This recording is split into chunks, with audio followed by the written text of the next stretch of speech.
My son and I are starting a luxurious life abroad with his $3 million. Once you two divorce, you won't be able to make ends meet. If you want our address, get on your knees and lick my shoes. What? What are you talking about? What do you mean? I had no clue what my mother-in-law was talking about.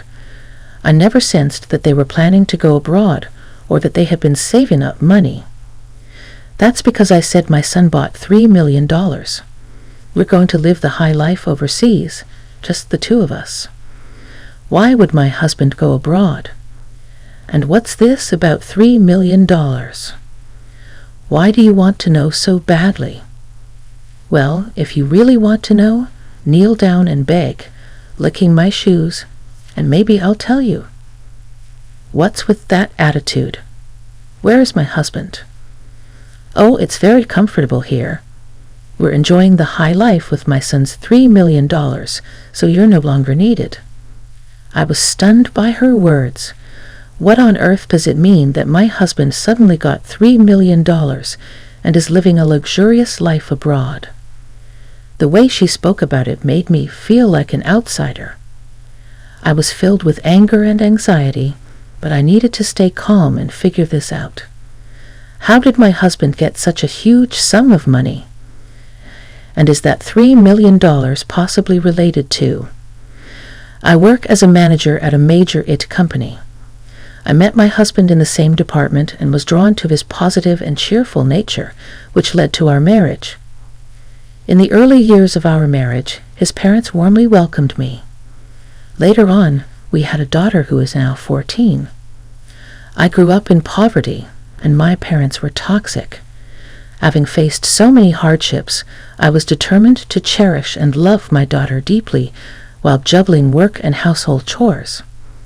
However, one day my husband was assigned to a project in Texas and had to move there alone. "It'll be tough living alone with our daughter," I said. "Yeah, taking care of work, household chores, and our daughter will be hard. Let's ask my mom to come over and help out. That might be a relief," he replied. So I reluctantly agreed to live with my mother-in-law. "Mommy, when will Daddy come back?" my daughter asked. "It seems he'll be in Texas for a while, but don't worry, Grandma's coming over." And so my mother-in-law moved in with us. I had no idea that this decision would be the biggest regret of my life. "You're working late again today, huh? Women who neglect their families." I'd come home from work to biting remarks from her.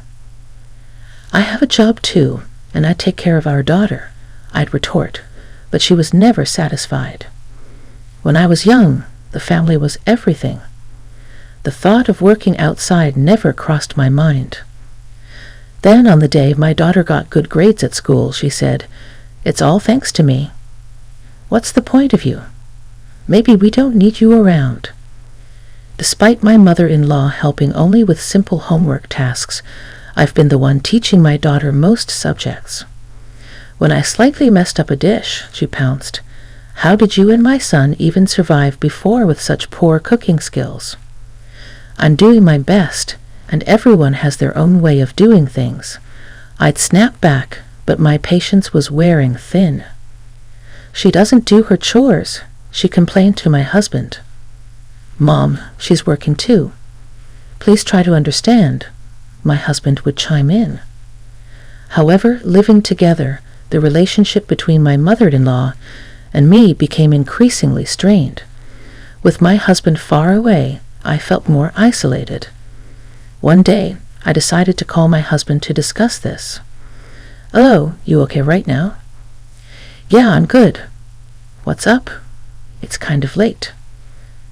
"Well, your mom gave me a piece of her mind about house chores, and it's really getting to me." "I'm sorry. Mom's always been a bit sharp-tongued, but maybe she has a point. Still, don't let it get to you too much. Just keep doing things at your own pace." Feeling a bit reassured by my husband's words, I once again dedicated myself to our daily routine. But as my husband was away, the pressure from my mother-in-law kept building, and I was getting more and more worn out every day. I looked forward to my husband's return. Living with my mother-in-law without my husband around was challenging. Initially, I got by holding on to the remnant of my husband's presence, but as days turned into weeks, her behavior grew even more unbearable, and I felt crushed under the weight. She'd nitpick everything I did from dawn till dusk and criticize me constantly. When I made my husband's favorite rice dish, she coldly remarked, "This tastes terrible. Who'd eat this?" Whenever I took a short break, she chided me with, "How can a woman who can't even handle house chores take a break?" I never had much confidence in housework. With my husband, he'd just laugh off my little mistakes. In front of my mother-in-law, I realized I had no room for error. I think the way she treats me stems from her excessive love for her son. She seems unable to accept that he got married and moved away from her. This experience made me firmly resolve never to become an overbearing parent like her. One day, after treating myself to a small shopping spree at a local mall, my mother-in-law got wind of it. When I got home, she was waiting for me at the entrance, fuming. "How could you think of going out for fun when your husband isn't home? What do you think is happening with the household chores?" I thought I needed a little break. A break in this situation. All this trouble is happening because of your ineptitude. After that, I awaited a call from my husband. I believed that hearing his voice might lighten my mood, but the content of his call was far from what I expected. "I've got some bad news. My work in Texas isn't going well. I got into gambling, and now I'm in a tight spot financially. I've also accumulated quite a debt." "What? Are you kidding me? Gambling and debt? This is way out of line. What's going to happen to our future and our daughters?" "I'm sorry, really sorry. I feel stuck right now, but trust me, I'll find a way." "How? How do you plan to handle this? How much do you owe?" "I'm working on a solution. I always thought of my husband as a sincere person who would never gamble. He was always punctual for our dates, and after we moved in together, he always came straight home from work. He would always thank me whenever I cooked or did laundry. It's because he was so sincere and honest that I married him. But with him away and the constant criticism from my mother-in-law, my life felt unbearable. I can't believe someone as useless as you married my son." My heart was sinking into despair. Since my husband started working away from home, I've been constantly criticized and blamed by my mother-in-law, and my husband's recent confession deepened the despair I felt inside. His debts, the gambling issues, followed by an onslaught of more criticism from my mother-in-law. I couldn't handle it anymore, and one night I left the house and found myself crying on a park bench. Then one day, my mother-in-law discovered a secret from my past. At dinner, she used it as ammunition against me. "So, I heard you used to work in a nightclub, huh? Shame on you for raising my grandchild after working in such a place. How did you find out about that?" I was telling an acquaintance about how useless my son's wife is and showed them a picture of you. They recognized you. Apparently, you weren't even good at that nightclub job. In my past, frustrated with a mother who never worked and always partied, I left my family home. Struggling for money, I found work at a nightclub. It was a time from before I married my husband, a secret I believed even he didn't know. I was at a loss for words. I had never imagined my mother-in-law would discover this about my past, and she continued to use this secret to berate me further. "I can't believe someone like you is the mother of my grandchild. I'll tell my son and have you kicked out." The depth of my despair grew even deeper. My married life with my husband, all the efforts I've made, and the future I had envisioned. It felt as if everything was taken away with her words. The communication from my husband dwindled. I feared he had started to doubt and suspect me. One night, alone in my room, I reflected on my life. Meeting my husband, our marriage, our current circumstances, and the constant blame and accusations from my mother-in-law. I felt I couldn't go on like this. I can't take it anymore. Whispering these words, I walked out into the lonely nighttime streets. The quiet streets echoed the hopelessness I felt inside. My mother-in-law's words resonated in my head. My past, my secrets, and my present. Everything became a target for her criticism and blame. I sat on a bench in a park, staring up at the sky. Not a single star was visible. My heart felt just as dark.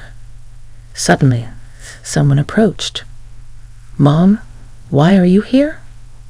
My daughter sat next to me, holding my hand. "Mom, don't let Grandma get to you. You work hard at an IT company, and you've been through so much. You're strong." "Thank you, but maybe Grandma has a point." "Mom, Grandma's just stuck in the past. In today's world, you should be proud of any job you've done. I'm proud of you for working at a nightclub." "Really?" I asked, my voice tinged with disbelief. "Yes," my daughter replied. "Because it shows you've always tried your best for us, no matter the circumstances. Don't let Grandma's words control you." Hearing my daughter's words warmed my heart, and I couldn't hold back my tears. She continued, "Mom, you're working hard now, right? That's amazing. I'll always be on your side, no matter what Grandma says." Gratitude for my daughter's support filled my heart, giving me hope that together we could overcome any challenges. Later in my husband's study, I took a deep breath and delved into a mountain of paperwork.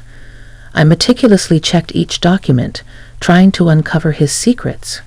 Bank statements, credit card bills, loan agreements. Slowly, my husband's financial situation became clearer.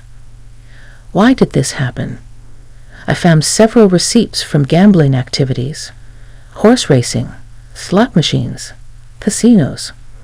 Thinking about how much money he had squandered on these activities was heart-wrenching. Next, I turned on my husband's PC. The password was his birthday, but reversed. His inbox was flooded with collection emails from financial institutions and messages from friends demanding repayment of loans. Furthermore, I found a plethora of promotional emails from gambling-related sites. I decided to calculate how much my husband had spent on gambling. The result was an astounding $3 million, far beyond my estimation. Seeing that amount, I temporarily panicked, but there was no time to lose. I began to plan how to secure funds to maintain our livelihood. I considered my savings, the expected amount from selling our high-end electronics and luxury goods at home, and the savings from my salary. After that, I continued my own investigation. I strove daily, reaching out to financial institutions to grasp the details of how much my husband owed and where. By obtaining credit information in his name, I came up with a plan. I prepared to build a life without relying on my husband or mother-in-law, while also figuring out a strategy to repay my husband's debts. Capitalizing on my experience in the industry, I decided to join freelance projects. For several days, I created a portfolio and registered on websites offering freelance jobs. A few days later, I received my first client request. This will help a bit with our living expenses, I thought. In between daily work, I reviewed our household finances. I canceled unnecessary subscription services, cut down on wasteful spending, and researched recipes for savings. I successfully reduced our daily food expenses as much as possible. Moreover, based on information from local mom friends, I tried participating in a community yard sale. I managed to sell some branded items and unnecessary electronics we had, earning a decent amount. A few weeks later, my activities as a freelancer were going smoothly, and I felt my income was becoming stable. By then, my bank account held a firm amount necessary for living expenses. One day, I came home to find all my mother-in-law's belongings gone. Simultaneously, my phone rang. The caller was my mother-in-law. "Are you already home? Notice our stuff is gone? What are you trying to say?" She sneered. "My son and I are starting a luxurious life abroad with this $3 million. Once you two divorce, you won't be able to make ends meet. If you want our address, get on your knees and lick my shoes." I couldn't help but chuckle. Actually, that $3 million is a debt. Stop joking. There's no way my son has that kind of debt. You might not believe it, but it's true. In his study, there are transaction records from banks and financial institutions, credit card bills, contracts, and more. Plus, on his PC, there are collection emails from financial institutions, messages from friends demanding repayment, and promotional emails from gambling sites. If you don't believe me, why don't you check? "You're lying," she yelled. It's the result of him getting deeply into gambling, horse racing, slot machines, casinos. All in all, it amounts to a hopping $3 million. I just sent you photos of the evidence. Maybe you should take a look. "I had no idea," she whispered, her voice suddenly devoid of arrogance. "He probably didn't want you to know, but it doesn't change the facts. I've been pondering how to deal with this massive debt, but I guess I don't have to anymore." My mother-in-law took a deep breath and fell silent. I truly didn't know. I don't know what to say. Without saying another word, I hung up. I resolved to start a new life from this point on. I was shocked by the actions of my husband and mother-in-law, but moving forward, there's nothing to do but forge ahead for the future of my daughter and me. Later, my husband called. "I'm so sorry. Truly I am," he said, his voice more subdued than I'd ever heard it. Yet my anger didn't subside. Why did it come to this?